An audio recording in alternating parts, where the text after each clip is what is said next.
From 1996 to 2005, the Quad City Mallards had one of the most remarkable runs in professional hockey history. During this time, the Mallards became the first team to win 50 games in 6 consecutive seasons, and in fact won 50 games 7 times in 9 years while winning 3 championships and going to the finals 6 times. Those Mallard teams were a team in every respect. Every player had their role. Players like Sergei Shavagin stopped nearly every shot thrown in his direction. Travis Tucker was a stalwart on defense. Hugo Prue became a premier player and quite an instigator. The little Viking, Freddie Nosval, battled every game and would eventually score the overtime cup-winning goal in Flint. Enforcers like Howie Rosenblatt made sure that no one ever laid a hand on any of our top players, including Glenn Stewart. And John Batten, well, John Batten was John Batten. John Anderson, Matt Shaw, Paul McLean honed their skills behind the bench and now currently reside in the National Hockey League, if they ever play again. But the Mallards had one unquestioned star, Glenn Stewart, who put up Gretzky-type numbers in 1996 with 66 goals in 65 games, plus 6 more in the playoffs. Stewie was unstoppable in every respect. Tonight's honor is long overdue, and I want to thank Scott Mullen and Rick Kozubak of the Central Hockey League for helping make this happen and for recognizing the special greatness of those Mallard teams. Retiring the jerseys of Kerry Toporowski, Mark McFarland, Steve Gibson, and now Glenn Stewart represents the heart and soul of our organization. There are many other players that deserve to be recognized in the Mallards Hall of Fame, but these 4 players and their retired jerseys represent the Mallards of those special years. Stewie went on to score 243 goals over his 4 seasons as a Mallard, and tonight we honor him. John Anderson once told me that 50-goal scorers could be a pain in the butt, and it takes a special person to score 50 goals.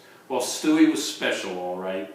He could be a grumpy old man sometimes, but my special memories of him include the dozens of times he would skate down the wing, wind up and let a boomer go, and the goalie wouldn't even react. It was already by him.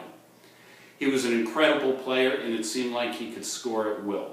Other memories include the time John Anderson, who was very frustrated after one particular game, coming over to me and asking me to talk to Stewie, because Stewie at times didn't like to play defense.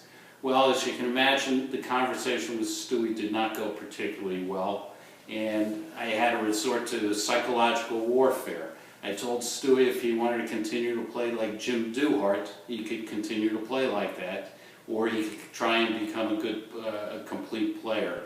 Well, the next game, Stewie probably played one of the best games I ever saw him play. Didn't score a goal, and he was all over the ice. He was the best player on the ice. After the game, John Anderson came up to me and he said, "How the heck did you get Stewie to go like that?" I said, "Well, I just compared him to Jim Duhart." And I learned my first good GM lesson: to get the players riled up, just compare them to our buddy from Flint.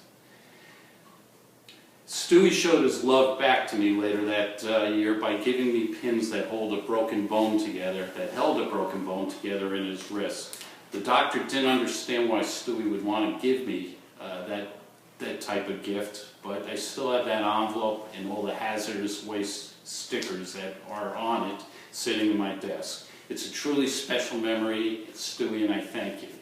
I also have the game puck he signed for me after his first Mallards hat trick that says, "To Howard, thanks for saving me from Erie." No, Stewie, thank you for everything you did that made your Mallards career legendary with us and made the Mallards a legendary name in hockey throughout the hockey world. Glenn Stewart represented everything that was right about those Mallard teams. The standard he set is one that I hope future Mallards will aspire to. Terry Ruskowski is the right man to lead these Mallards back to glory, and he had to coach against us in those old days, so he knows what the Mallards were about. Please keep your faith in Terry, and please keep your faith in this current team. Good days are ahead. Stewie, it pains me not to be with you tonight, but it was more important to get this honor done than to coordinate schedules and delay it even further. I hope that Bridget and your family are here tonight to share this special occasion with you. Congratulations, my friend.